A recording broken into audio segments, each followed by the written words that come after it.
Praise the Lord. இன்றைய நாளுக்குரிய வேத வசனம் யோவான் 14வது அதிகாரம் 1வது வசனம். உங்கள் இருதயம் கலங்காதிருப்பதாக. தேவனிடத்தில் விசுவாசமாயிருங்கள், என்னிடத்திலும் விசுவாசமாயிருங்கள்.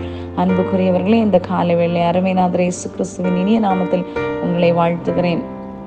உங்கள் இருதயம் கலங்காதிருப்பதாக. இந்த வசனத்திலே நாம் இருதயம் கலங்காதிருக்க வேண்டுமானால் தேவனிடத்தில் விசுவாசமாய் இருக்க வேண்டும், கர்த்தரிடத்திலும் விசுவாசமாய் இருக்க வேண்டும். காரணம், கர்த்தருடைய வசனம் சொல்லுது, நானே வழியும் சத்தியமும் ஜீவனுமாய் இருக்கிறேன், என்னாலே என்று ஒருவனும் பிதாவினிடத்தில் வரான் என்று சொல்லப்பட்டிருக்கிறது. அன்புக்குரியவர்களே, இந்த நாட்களில் நெருக்கங்கள் வரும்போது, பாடுகள் வரும்போது, கர்த்தருடைய வசனம் சொல்லுகிறது, நாங்கள் எப்பக்கத்தில் நெருக்கப்பட்டும் ஒடுங்கி போகிறதில்லை, கலக்கம் அடைந்து மனமுறிவடைவதில்லை. கலக்கம் வந்தாலும் மனம் முறிவடைந்து போக மாட்டோம். காரணம், நம்முடைய நம்பிக்கை கர்த்தரிடத்தில் இருக்கிறது. ஆகையால் நம்முடைய இருதயம் கலங்கி போவதில்லை என்று கர்த்தருடைய வசனம் சொல்லுகிறது.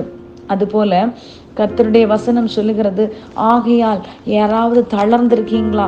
நெகிழ்ந்த கைகளை, தளர்ந்த முழங்கால்களை நீங்கள் திரும்ப நிமிர்த்தி, முடமாய் இருக்கிறது பிசகி போகாமல், கொஞ்சம்தான் முடமாய் இருக்கிறது, விசுவாசத்தில் கொஞ்சம் குறைவுள்ளவர்களாய் காணப்படுகிறோம். நம்முடைய விசுவாசத்தை நாம் பெருக்கி கொள்ள வேண்டும்.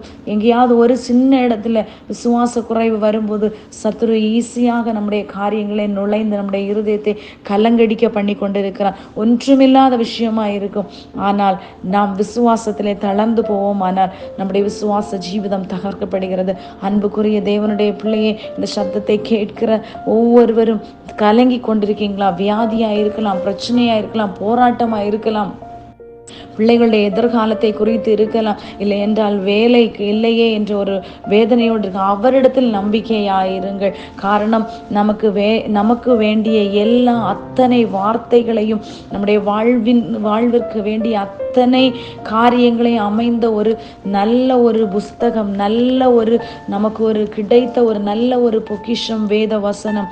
அந்த வேத வசனத்தை நீங்கள் வாசிக்கும் போது கர்த்தருடைய ஆவியானவர் உங்களுக்காக கிரியை செய்ய முடியும். இந்த நாட்களே கர்த்தருடைய வார்த்தையை கேளுங்கள், அவருடைய வார்த்தையின் மேல் நம்பிக்கை வைப்போம், அவரிடத்தில் விசுவாசமாயிருப்போம். அப்பொழுது உங்கள் இருதயம் கலங்காமல் இருக்கும். கர்த்தர் தாமே உங்களை ஆசீர்வதிப்பாராக. ஆமென். God bless you.